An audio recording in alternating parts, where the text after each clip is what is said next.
So let's talk about the homework. Let's start with the worksheets. Any issue? To be honest, I don't really have much of an assignment for you today.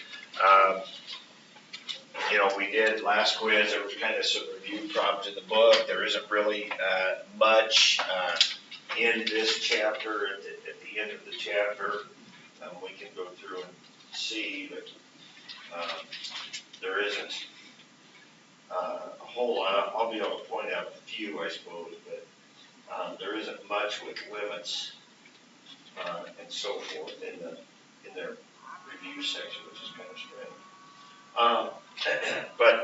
But we've got these. We'll do some throw up some practice ones for you to try and so forth as we go through the day today. But so let's see. All right. So anything on the first of this side that says calculator limits, and I apologize for not having those answers, but we'll just kind of compare. So what did you have for number 1?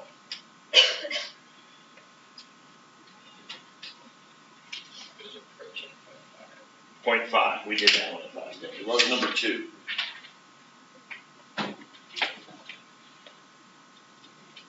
We have number 2.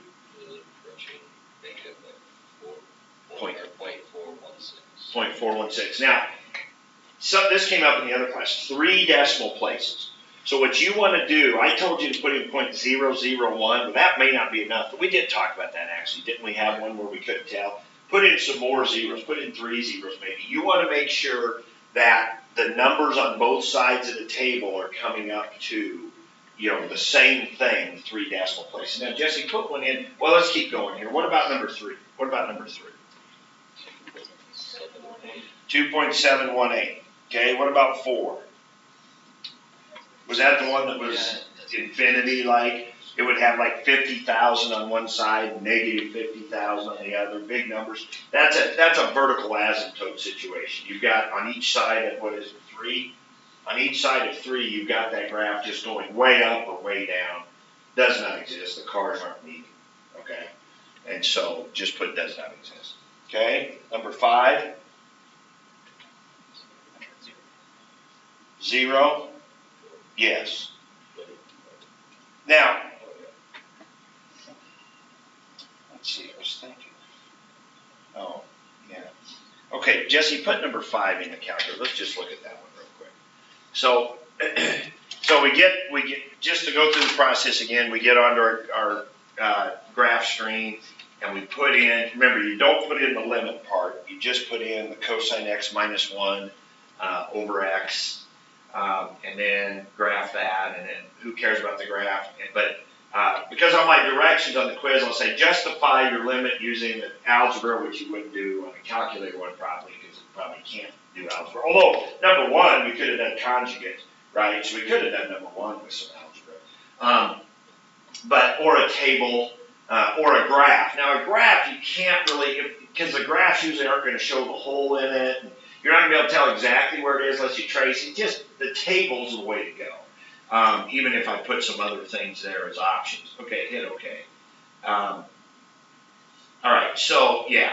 So those are 0. I mean, that's 0. That's what that's saying. 5e negative 5 is 5 times 10 to the negative 5th. So it's like 0.00005. Okay, so what you're getting towards here is 0. Okay, so that's the answer on this one, 0. Don't put this. Okay, don't put that. And on the AP test, you don't use calculator notation, so you never want to write 5e negative 5, right? If you want to write 5 times 10 to the negative 5th, that's okay, right? But it's 0. It's heading towards 0. Now, we don't care about this line right here. It doesn't matter what's here, right? What if there was a 7 here? Probably not going to be most of the time. But what if there was a 7 here? What would be the answer to this problem? No. It'd still be 0. Still be 0, right? Because these values here are approaching 0. These values are approaching 0. What you'd have is this situation. You'd have this situation where it's approaching 0, but then the actual y value is up here at 7, right?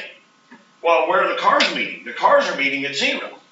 not at 7. So we don't care what's here. Most of the time when you do these tables, you get undefined, right? Because most of the time there's a whole 0 over 0 something, and we said that yesterday. We said that those are the most interesting ones. So those are the ones that I give you a lot. But the ones that have 0 over 0, those are the ones we do most of the time on these limit problems. Now, number 3, was that the one that was, what was the one that does not exist? 4. Number 4 would be one like this, right? Has a vertical asymptote. So so we get this one. But when we're doing the calculator ones, most of them are just gonna be these. So that's why the table, most of the time when you do the table, is gonna say undefined here, but we don't care. I don't even look at that. I don't care what's there. It's these coming in from the left to the right. That's what I care about. Okay, what about number 6? Isn't that another does not exist? Because aren't they, they're like really big numbers.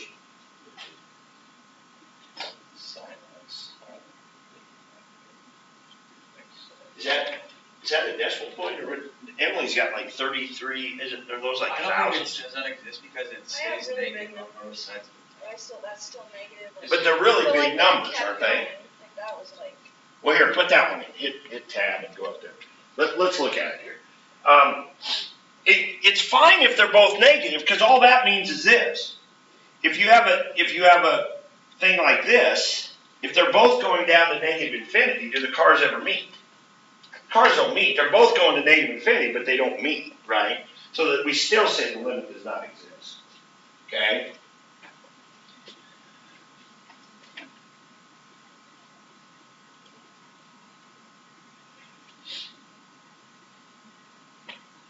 And then it's, of course, a lot of these were limit as x approaches 0. So you do have to be careful. Like on number 4, it was x approaches 3. So you got to go into your table and you got to reset your starting point for your table. But, oh, it looks like you have to. Oh, I thought the table would stay. Did you have to reset it each time?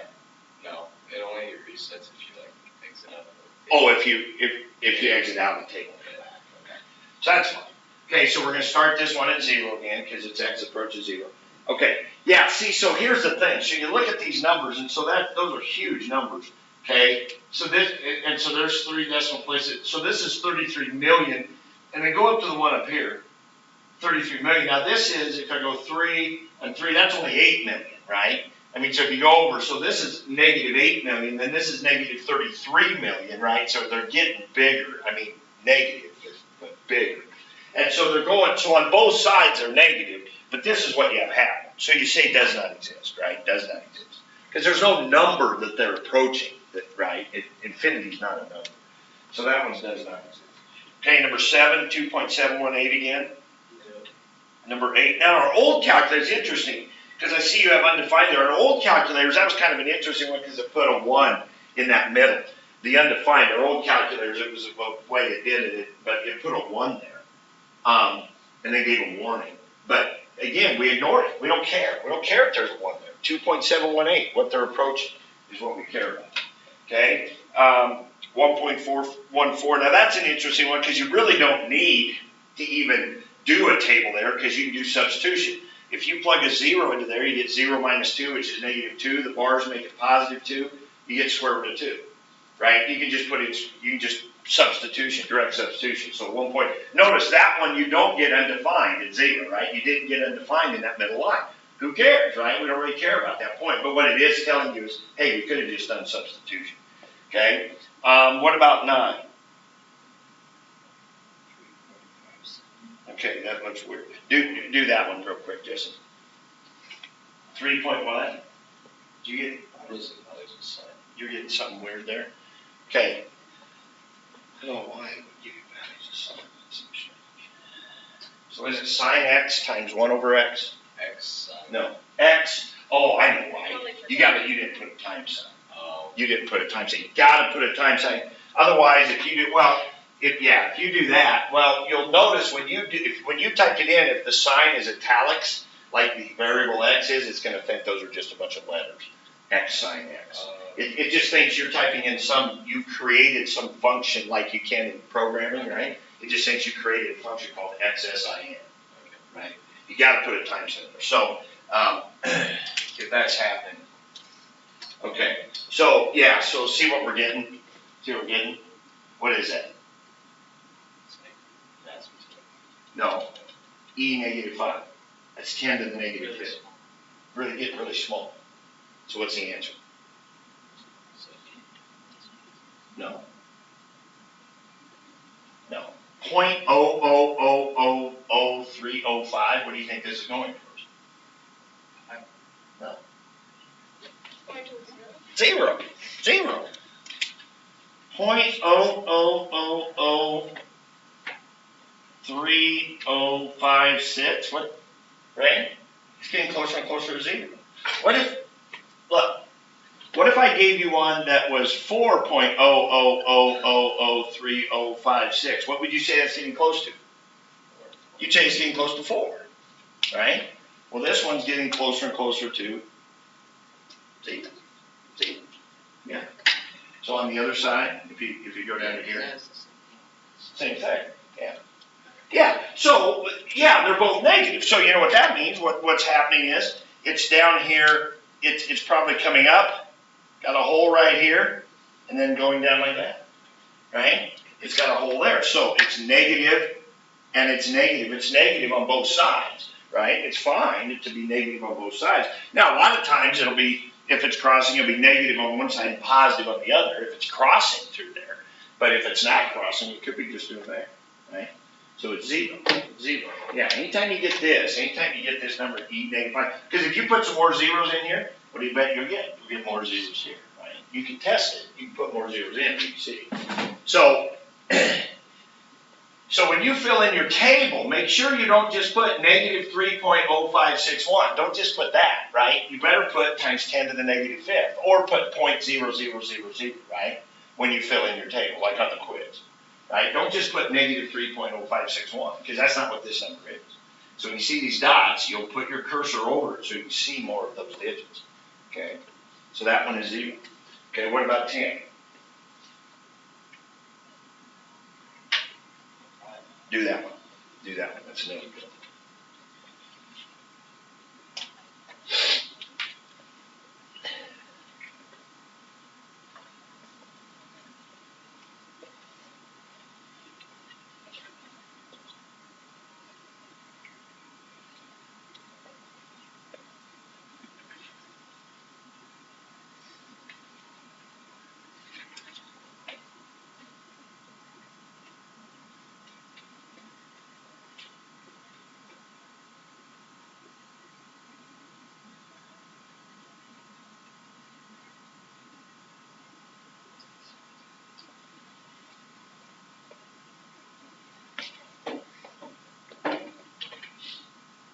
Where's the car on the left heading towards?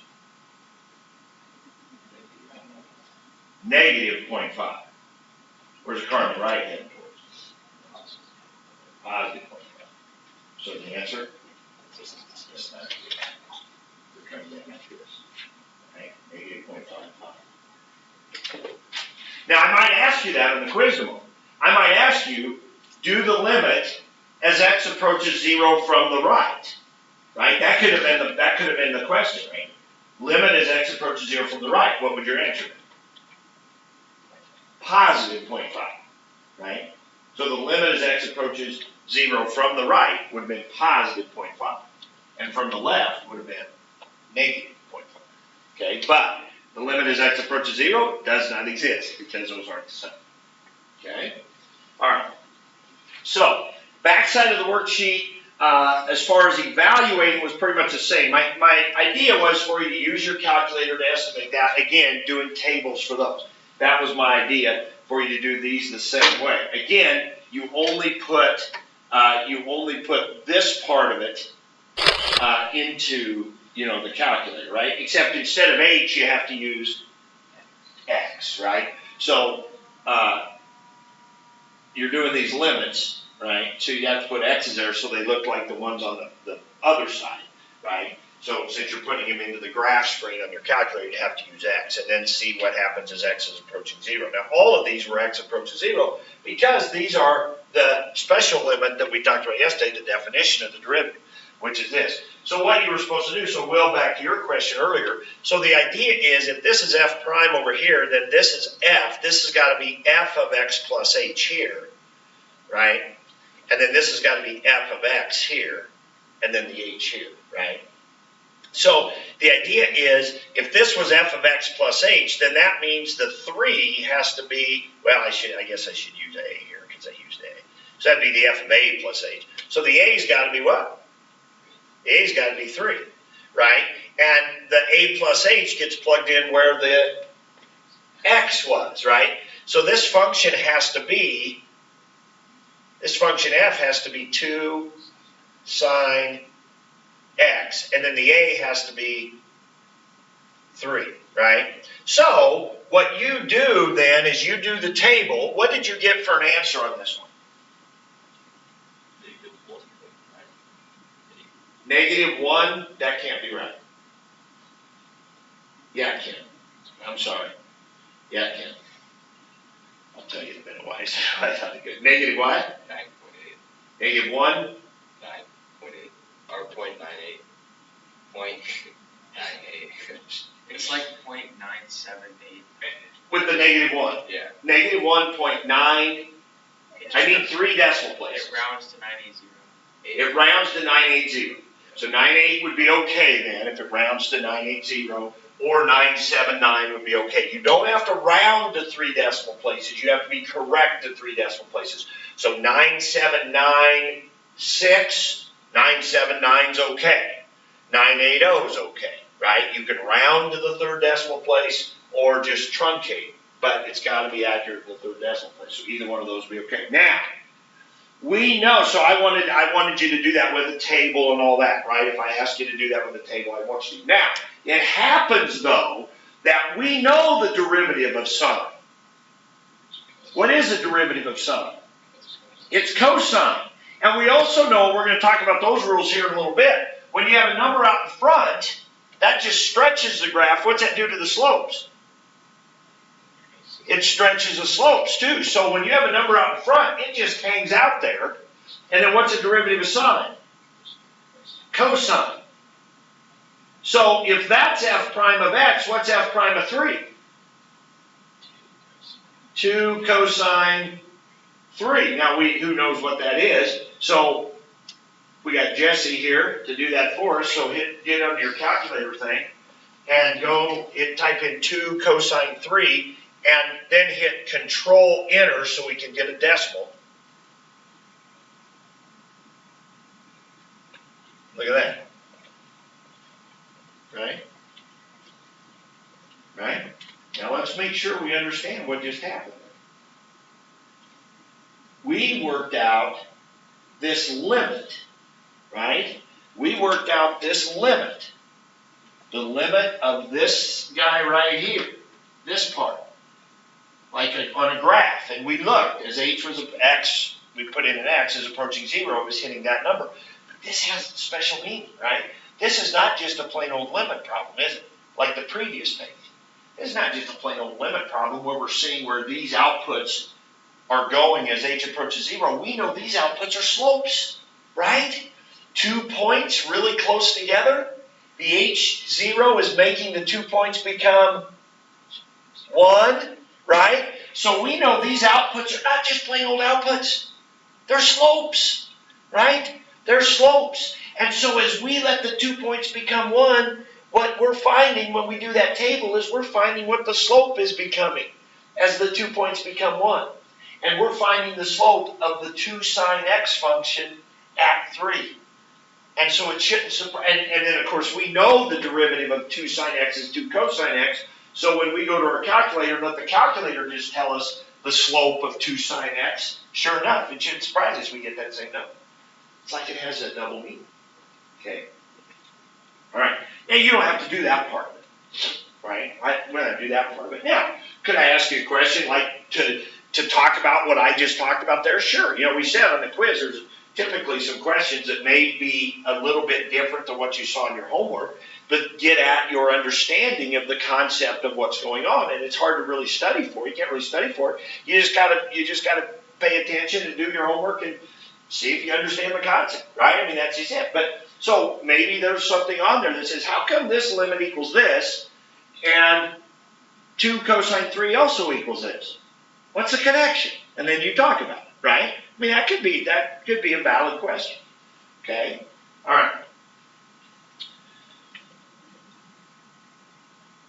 So, anything else? Anything that was weird on that page at all? I think they were all pretty straightforward, really. Okay, if you could do the French side. Okay, well, we'll have some time at the end here. If you got any problems with any of those you want to talk about, let me know. All right, what about the book? I do want to talk about those, well, there weren't very many in the book, was it? That's 61 through 63. I thought it was 61. Or 60 pages. 61 and then 63 through, yeah, whatever. All right, so they tell you on, what was 61?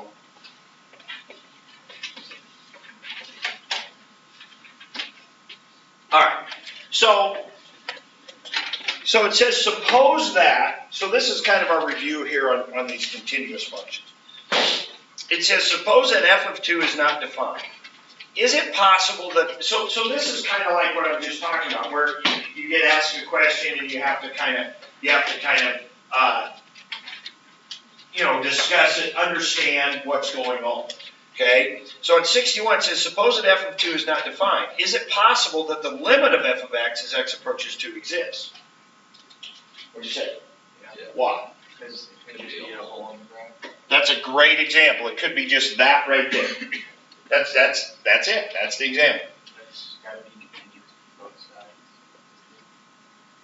Like, For the limit to exist. yeah, that's, Be careful with our wording. Does it have to be continuous on both sides? well, not continuous. Yeah. The cars have to be.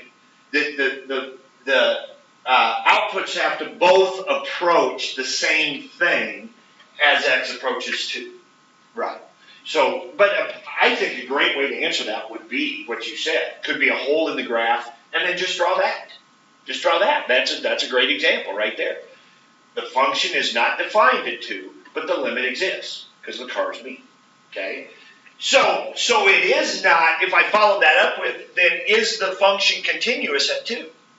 No, because to be continuous, it has to meet all of these things. It can't be any of these, right? These are all bad things over here, right? These are things that make it not continuous. To be continuous, it has to be, like the word says, nice and smooth. And, well, I shouldn't say smooth. It doesn't have to be smooth. We're going to use the word smooth later.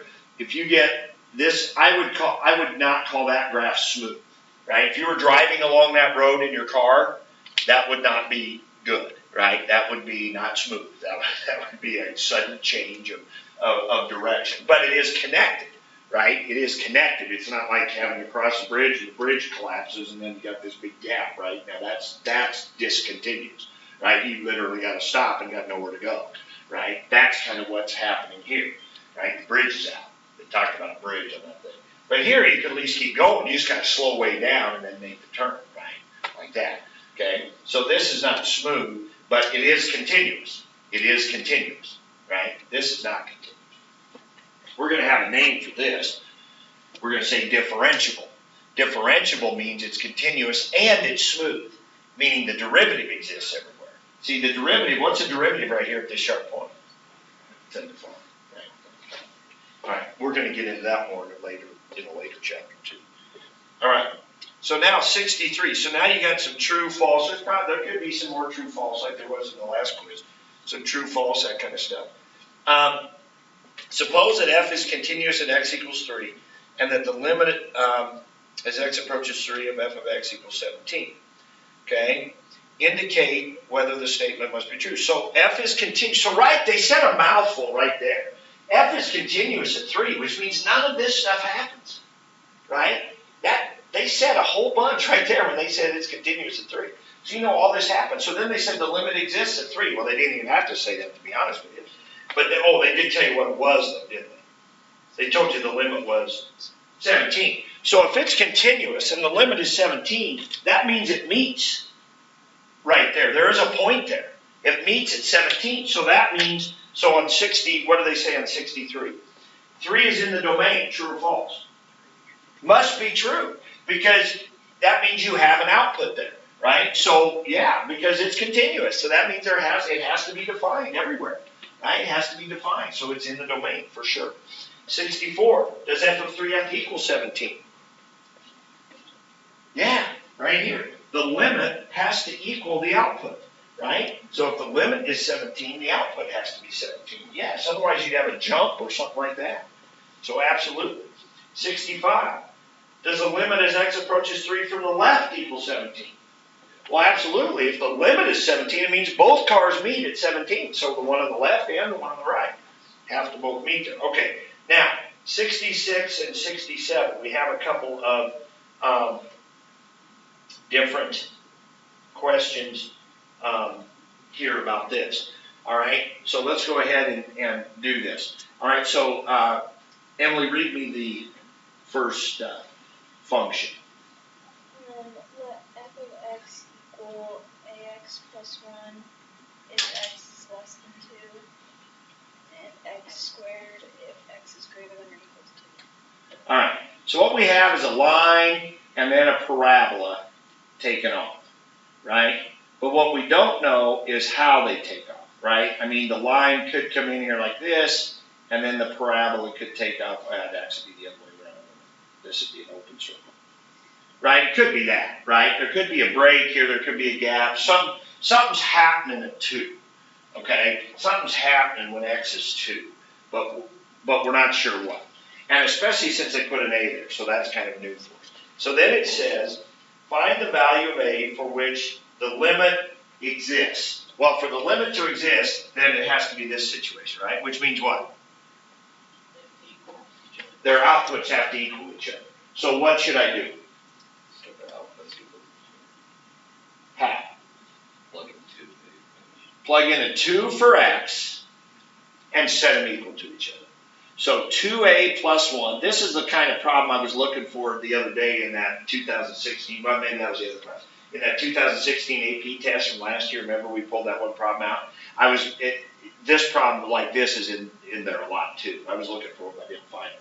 So you put a 2 in for x, both places, and those have to be equal. So you put a 2 in for x, and you got to get the same output. So 2a would have to equal 3, a would have to equal 3 halves. Okay, so there you go. So find a so that the limit exists. That's that part. If a has that value, does f prime exist? What does that mean? What's f prime mean? Does the slope? Well, what if it was this situation? Would f prime exist? So what has to happen for f prime to exist? It's got to be smooth. It can't be a sharp point. Now, how can we tell if it's a sharp point? What makes a sharp point? The slope. The slope makes a sharp point. See how the slope is this here, but the slope is that there? To be smooth, this would have to come in like this, and then the parabola would have to take off like that so that the slope on the line is the same as the slope on the parabola right there at 2. Well, how do we measure slope? Derivative. And we have a shortcut for the derivative now, right? What's a shortcut of, well, pretend that was 7x plus 1. What's the derivative of 7x plus 1? 7. Well, plus 0. Well, it's just a line. The slope is just 7, right? The slope is always going to be 7. Well, on this one, the slope is going to be just a, which we know is 3 halves. So on this one, the slope is going to be 3 halves. So the line, when it's coming in, is going to be 3 halves. So we want to see if the parabola has that same slope. How do you do the slope of x squared? 2x. Then plug in a 2, because that's where we want to check the slope. What's 2 times 2? 4. So what we have is a line coming in at 3 halves, but then the parabola is taking off at a much steeper slope of 4. So what do we got? Sharp point. Undefined. The derivative does not exist. The derivative does not exist. Okay, so let's really talk about that, because this is a classic piecewise problem that gets asked all the time. Okay, you may have one like this.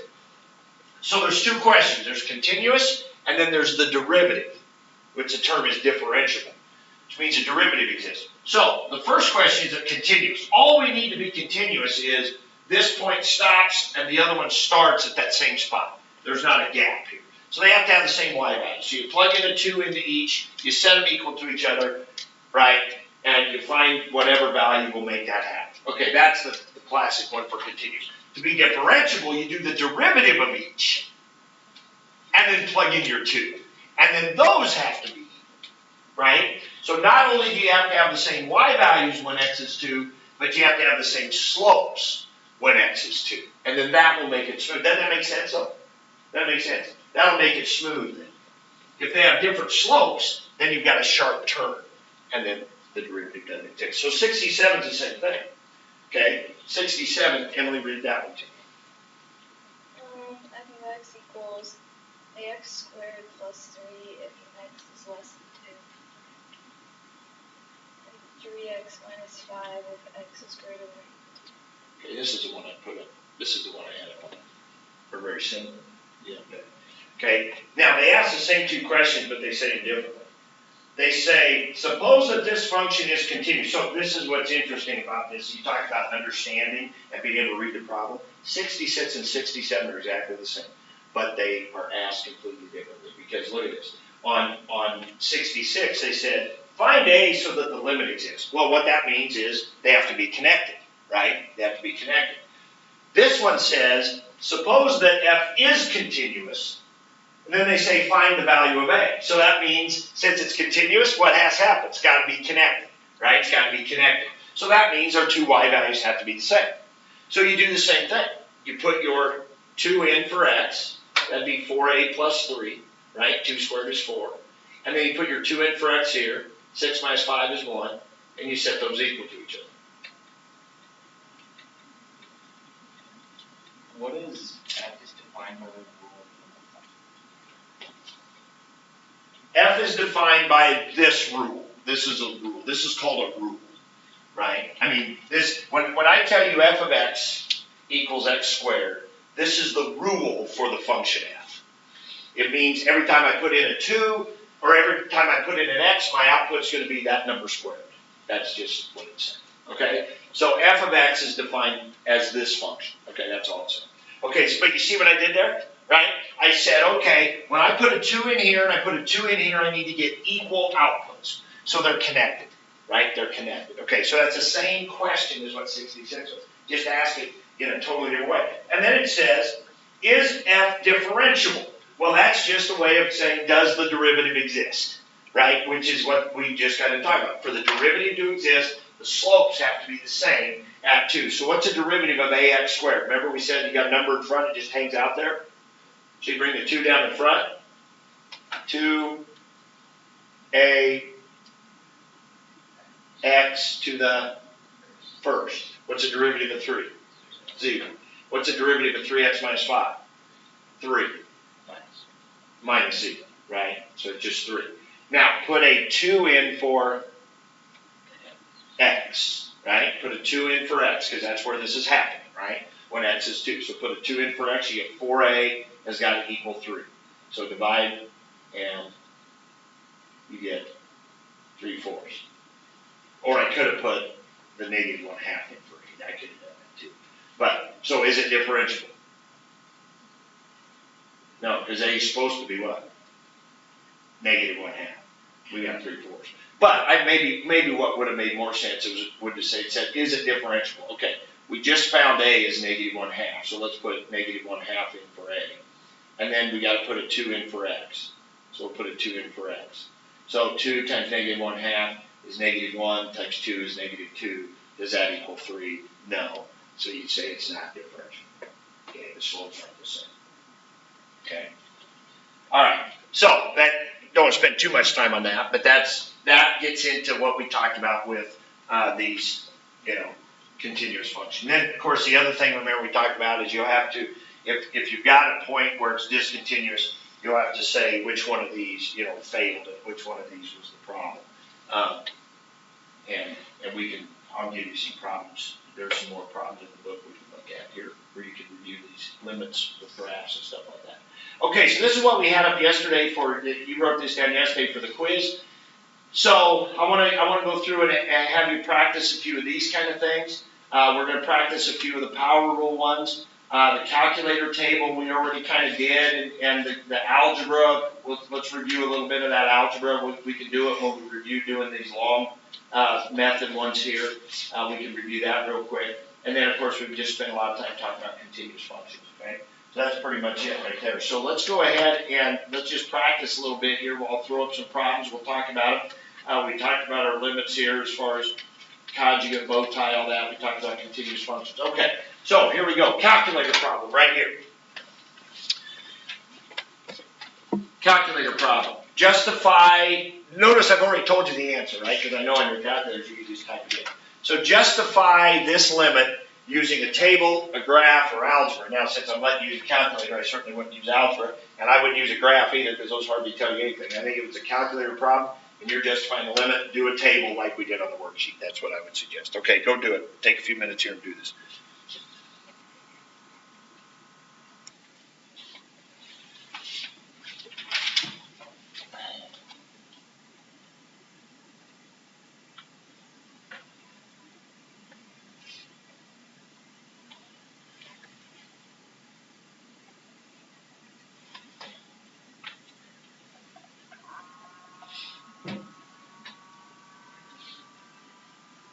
All right, we still got Jesse's up on the screen.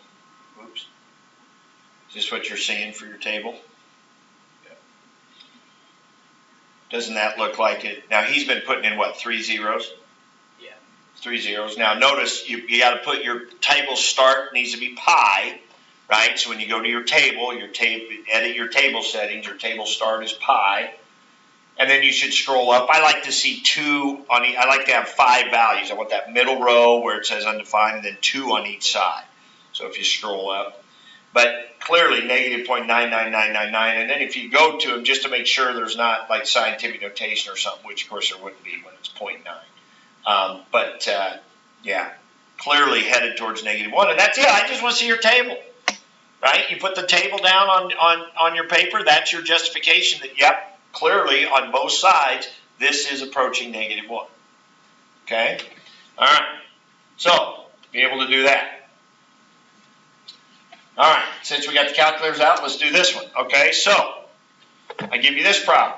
F of x equals sine x. Use the definition. When I say definition, I would say definition of the derivative, right? Which is this right here.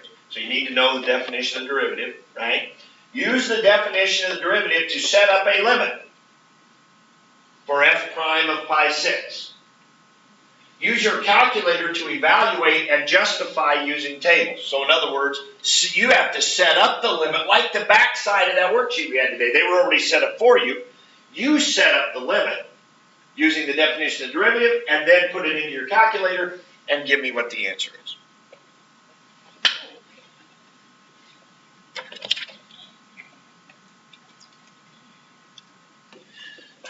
Never been better.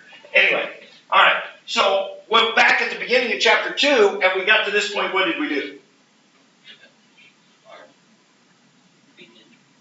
We did algebra, right? It was squared. It was pi 6 plus h squared. We FOILed it, blah, blah, blah. Things canceled, right? All that stuff. We did a bunch of algebra. Well, now there's no algebra to do here, right? We can't distribute. That doesn't work, right? Not with sine. That's not time. You can't, don't do that if you're thinking of doing it. Don't. That's awful. Okay, you can't do that. Okay? So there's nothing to do. So what will we do? Oh, we learned about this other way to do the limits with the tables, right? We could do the tables. So what are you going to type into your graph screen? This, except with an H replaced with an X, okay? And so hopefully Jesse has done this wonderfully for us. And here it is right here. And as X or H approaches 0, we got 0.866. Does that sound familiar at all? Is that radical 3/2? I think that's radical 3/2. Should it be? Well, don't we know the derivative of sine? The derivative of sine is cosine. And at pi 6, what is cosine of pi 6? It is radical 3/2. Cosine of pi 6 is rounded to the 3 over 2. So we'd expect to get 0.866, but that's the slope of our sine graph. Of course, we learned that long ago where we learned that the slopes of the sine curve were the cosine values, right? So it kind of made sense. So we kind of knew what we were going to get if we'd been thinking about it. Sometimes we get so caught up in this mechanics, we kind of forget what we're doing here. We're finding the slope of the sine curve at pi 6. We said long ago that that was the cosine. So it should just be cosine of pi 6. Now, it's not good enough. You have to do all this on the quiz. If I ask you to do it this way, I wanted you to do that. So I want to see your table. So I want to see the table on your screen. But understand, I could then ask you another question. What does that mean? What does that answer represent, right? You'd say, oh, it's the slope of the, that kind of thing. All right, next question. Here's just a plain old, this doesn't have anything to do with the other stuff, but this is, now this is a no calculator now. Okay, let's shift gears. No calculator. So this is on the no calculator part. Find f prime of 2. Now we have some shortcuts, so you already should know what your answer is going to be, or you can figure out what your answer is going to be using the shortcut. But the directions say use the definition of derivative, so you got to do this. So go ahead and do that for me real quick.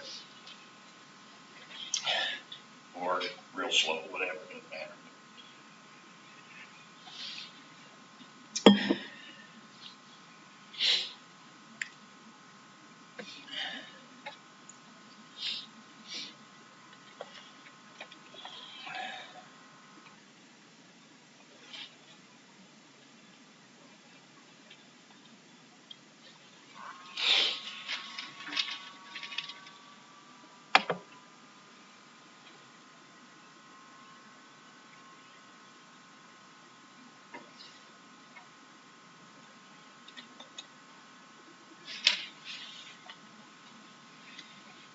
Don't look at the screen. Look, I do that. I said, don't look at the screen. Like 3 people all pop their head up and look at the screen. I've worked out a few steps on the screen. Don't look if you don't want to see it. If you want to finish. Or if you just want to check and see how you... Now I skipped a little bit of the work I did. I used Pascal's triangle kind of in my head to kind of get that. But whatever, however much work you need to do, if you need to do 2 plus h times 2 plus h times 2 plus h and FOIL it out, whatever, that's what you need to do.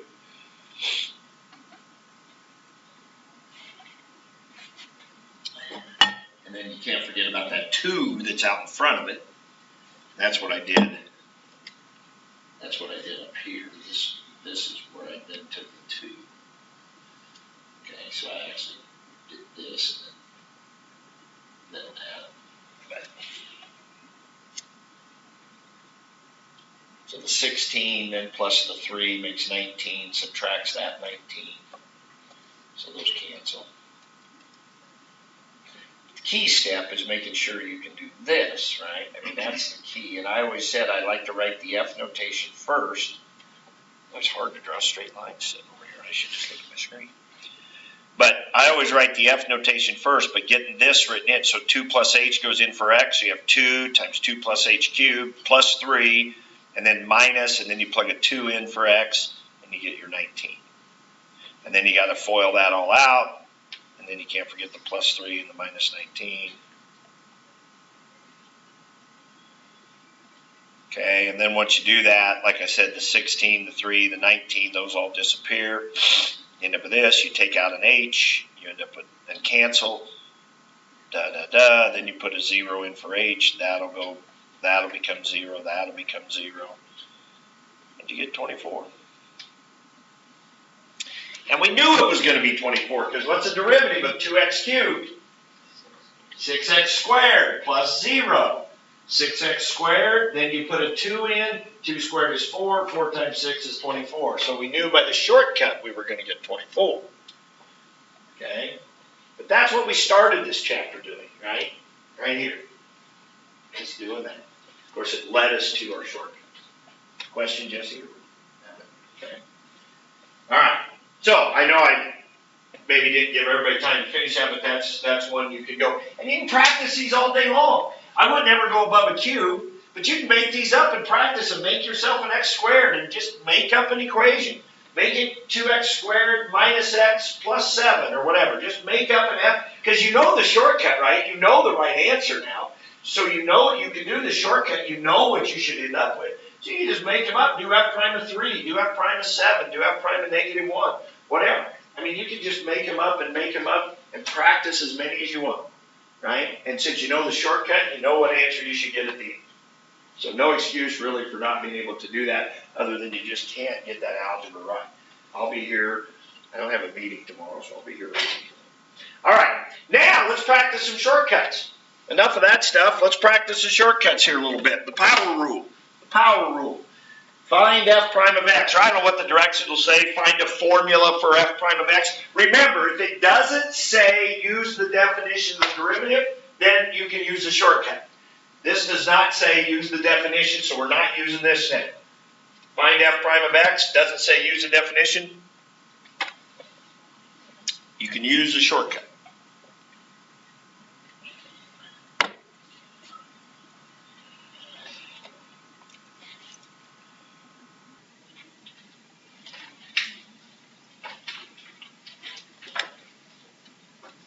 All right, so first step, you better write it like that, right?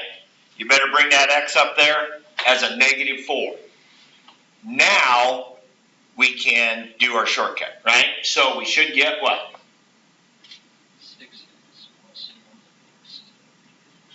6x plus 20x to the -5th. -4 brought down in front, the -5 just stays there. That becomes positive 20. X to the -5th. How many people had x to the -3rd? Right?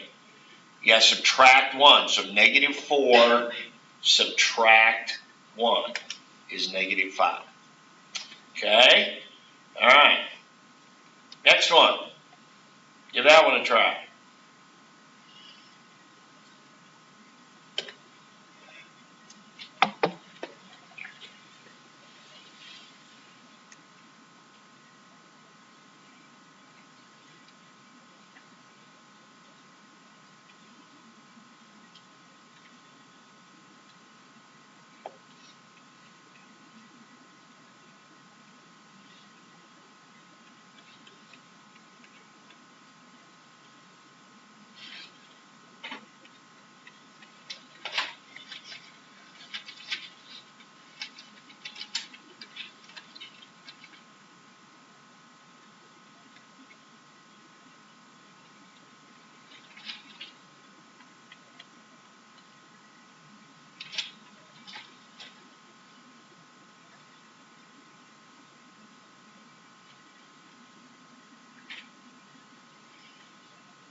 All right, so the first thing you notice that I did is write it as a power, right? Now, what we haven't done, and I don't expect this to be a big deal on the quiz, maybe one that has this in it or none. But that 5 on the inside right here, this 5. Something special has to happen there, do you remember? You leave it in and you kick it out. Why? What's that 5 on the inside do when you multiply? Hint, hint. It compresses the graph, right? Now remember, we're finding f prime, which are the slopes. Well, what's that do to the slopes of the graph? Number one, it moves them, because they're now compressed in at different x's. So that's why your derivative has to leave the 5 in there. And they're what? They're steeper by a factor of 5, because you've compressed the graph. So that's why you have to multiply those slopes by a 5. That's why you have to kick it out. So you bring the 1/2 down in front, you leave the 5x alone, drop the power by 1, and you have to kick a 5 outside like that. So you drop the 1/2 in front. Now again, we're going to spend chapter 3 doing these in great detail. Okay, so, but it doesn't mean we can't start now thinking about it, right? So for these power rules, we should be able to do this. So there might be one where you have to do that on, okay? But that's not going to be a major part of the quiz. 1 point worth, on the quiz of being able to do that. Now in this one, we bring the 2 down in front. We always leave the inside of a function alone. Always leave it the same. Because this shifts the graph 5 to the right. But that means all the slopes will get shifted 5 to the right. So you got to leave it in there. But that's all it does, right? And so you bring the 2 down, drop that to a 1, and that's it. So if you made that negative 2x plus 10, would that be wrong? No, since it is a first power, it is okay to distribute that. Now, if this had been a second power, of course you can't. But since it's just a first power, you can. Now,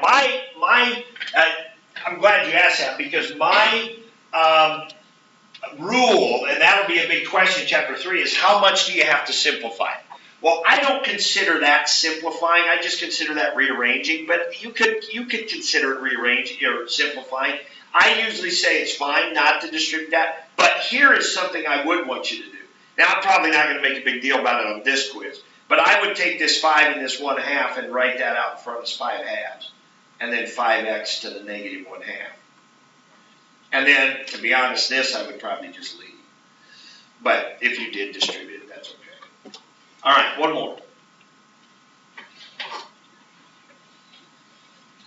One more of these anyway. We'll see if there's anything else we need to work on.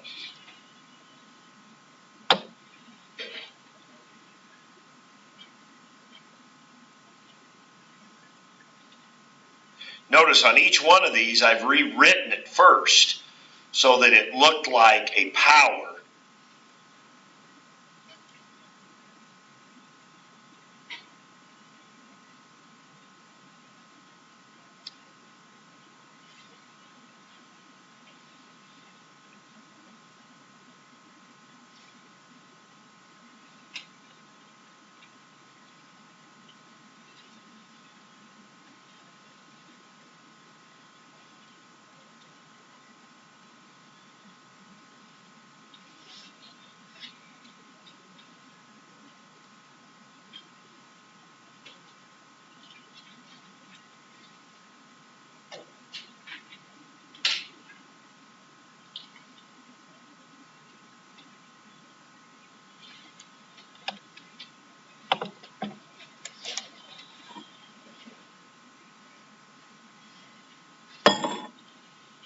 And there are some of these at the end of the chapter that you could do for review too. But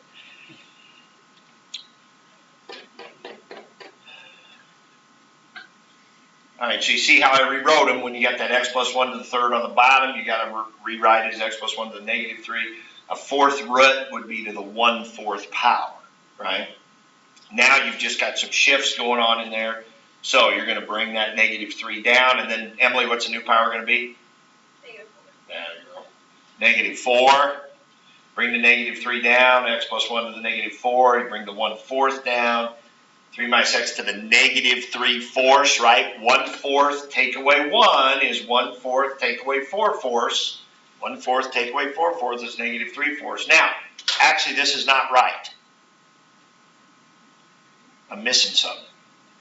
And I put this on purpose. I'm not going to do this to you on the quiz tomorrow. But remember on the last problem when we were multiplying the x by a 5? We had to kick out a 5. What are we multiplying the x by on this one? We're multiplying the x by a negative 1. See, like on this one, aren't we always multiplying the x by something? Like here, we're multiplying by a 1, right? Well, do we need to kick out a 1? No, right? Times by 1 doesn't do anything. But we are times by a negative 1. That does do something because that flips that graph around. That flips that graph around, which of course changes all the slopes. The slopes that were positive are now negative. The ones that were negative are now positive when you switch this way. So we would have had to kick out a -1 right there, actually. So I kind of threw that in, but for tomorrow you don't have to worry about it. But going forward, when we get in chapter 3 and talk about that, for sure, that's when people miss a lot. Okay. All right. Let's see what I had next. I might not have any. Oh yeah. Oh yeah. Bow tie and conjugate. Yeah, that stuff. Better practice one of those. Perfect. We got just enough time. Okay. Now, the first thing when you have, this is a no calculator, so you got a limit problem here. So you can see we're not going to do a lot of calculator stuff on this quiz, are we? The calculator is going to be the tables, the calculator tables, the setting up those tables. That's about it, right? That's about it. Most of this is going to be no calculator again. But the first thing you should do is plug in a 3, right? First thing you should do is plug in a 3 and see what you get before you start bow tying. Don't forget about that.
All right.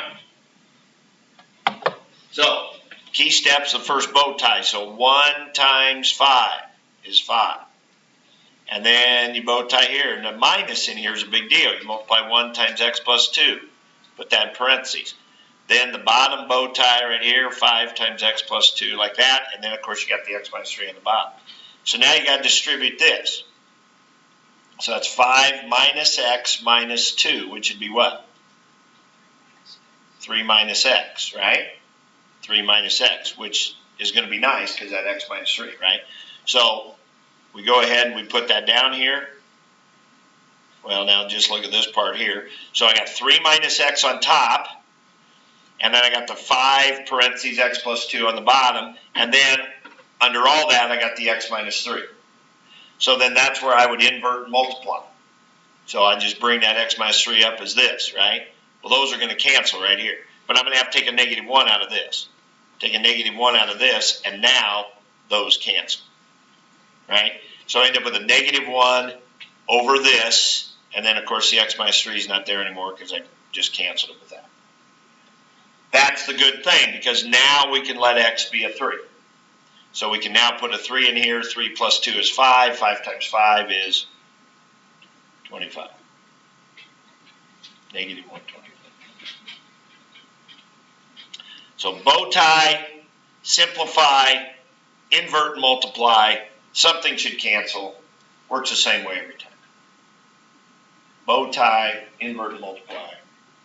Something should cancel. And then you can plug in your 3. Okay? All right. See one with a radical. You think conjugate.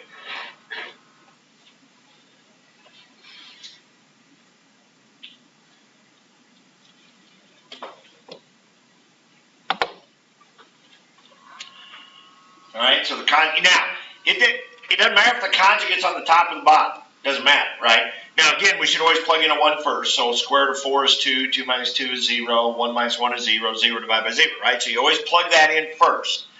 Then you get 0 divided by 0, keep going. There might be some algebra to do. this case there is. Now, if this was a calculator problem, right? I mean, let's don't get lost in the weeds here. We type that into our calculator, we do a table, right? We do a table. But this is not a calculator one. This is so this would say justify using algebra. I mean, or a graph or a sketch, but it's going to be algebra, right? I mean, you're gonna do these algebra methods. All right, so we multiply by the conjugate. We FOIL this up top. Nice thing happens. Root x3 plus root x3 is just x plus 3. And then minus 2 plus 2 is minus 4. The outers and inners drop out. So x plus 3 minus 4 ends up being x minus 1. Of course, on the bottom, we got this whole mess, which we don't even do anything with. We just leave it x minus 1 times that thing there. Well, the x minus 1's then cancel, leaving us a 1 up here. Now we can plug our 1 in for x. Square root of 4 is 2. 2 plus 2 is 4. We get 1/4. Okay? If we did a table, what would we see? We would see those numbers heading towards 0.25, right? We would see, as in our table, we would see on both sides, we would see heading towards 0.25, 1/4, right? Okay. Or on this one, we would see them heading towards negative 0.04, 4/100ths, right? Negative 0.04.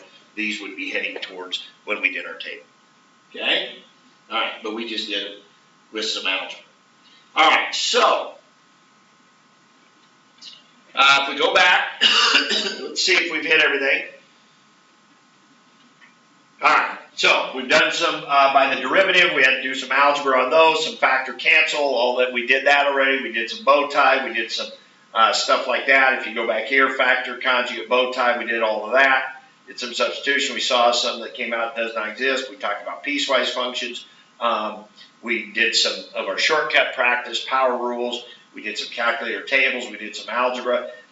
Continuous functions, we talked a lot about that. Now, if you go to your IXLs, those optional IXLs, so you want some practice, those optional IXLs under calculus. Let's see, I'm in Algebra 1 right now. So let's go to the calculus one. So go to calculus over here on continuity, had some piecewise stuff. Looking at graphs, there you have that option of things you can work on. If we go back here, okay, so you got some of that stuff. Graphs, limits with graphs, I think that's the easiest thing. If you look in your book, on page 111, if you go to page 111, it looks like, I would say there's a section we didn't do, 27 through 36, I don't think we did. That's another graph with some holes and some gaps and breaks. You could go through those, and it's got some limit questions for you to do there. So you can look at some graphs, so that can be some practice on that.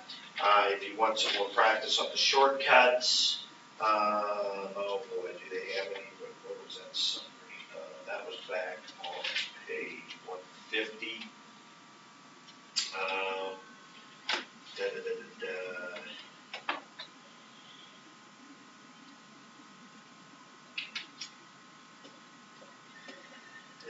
Yeah, those aren't real, will be, but 23, page 151, number 23, number 26,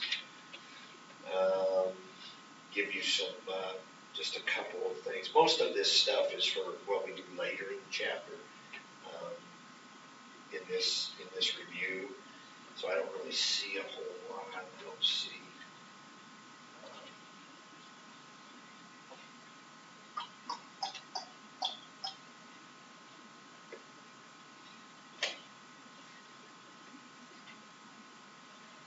Oh, number 11's not a bad one. Number 11's one that makes you think a little bit about limits and whatnot. But really, there's not. The biggest thing is just go back over what we've talked about here today, the examples we just worked. Rewatch this video if you want. Like I said, you can make up. Oh, and don't forget this. Now, I told you yesterday there's going to be some questions where I give you a picture. And say, where's it discontinuous? Well, all the places you have holes or gaps or something like that is where it's discontinuous, and then you might have to say why it's discontinuous. Well, if it looks like this, it's discontinuous because the function's not defined there. If there's a gap here, it's because the limit doesn't exist. That's why it's not continuous. Or if you get one like this, the limit does exist, and the function is defined, but they're not the same. And so it's gotta be one of these three, right? But if the function is continuous, then you know all three of those happen. You know the function's defined, like those problems we did earlier in the 60s. You know if the function is continuous, you know the function's defined, you know the limit exists, you know the limit is what the output is, right? You know what, it's all good. It's all good. We spend most of our time when we do those limit problems, we spend most of our time doing them with ones that aren't continuous, where there's holes, right, or something like that. We spend most of our time looking at those kind of things because that's where something interesting's happening. If the function's continuous, it's not very interesting. It just keeps right on going, everything's connected, everything's defined, you know, all that. Okay, so I don't know, and then we went through this stuff, so that's pretty good. Can you go into the continuous function? This? Yeah. Yeah. All right. Look at that, 4 minutes to start. Get good at this. Should have been 30 years, 31 years and shit. 31st year of teaching. I know, I don't live here, I look 31. Yeah. That's what we didn't have time for is a look at your old quizzes. We got like 3 minutes. Do you want to see it? Raise your hand if you want to see your old quiz. I want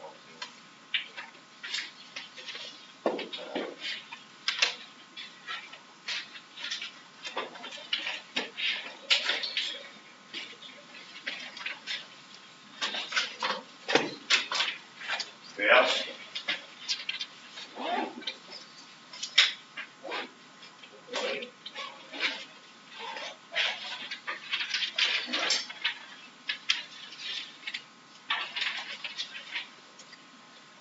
If you got a question about one, let me know and I'll answer it for you.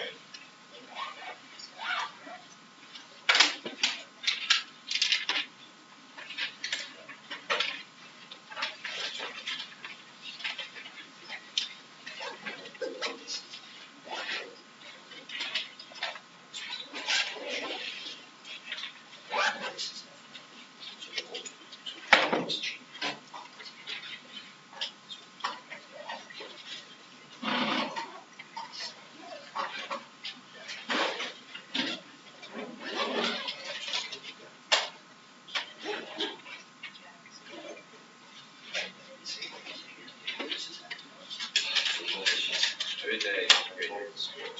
Just makes me think that I can go home and eat something good. I guess I have to go eat school. Traffic just as weird. It's prison. Yeah, it's worse than prison.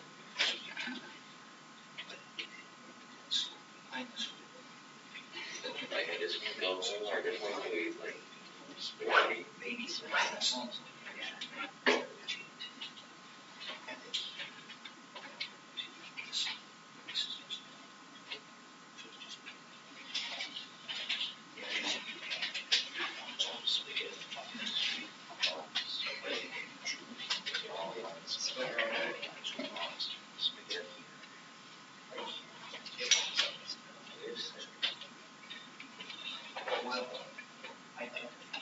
I just texted Andre, he says we just Yeah, he said like right in class started yesterday, he put the test Wednesday, so that's tomorrow. Oh. He said like right after the bell rang. Wasn't it Tuesday? It was, our test was today, Yeah, it was supposed to be today. but he said he moved it to the first block. He didn't think first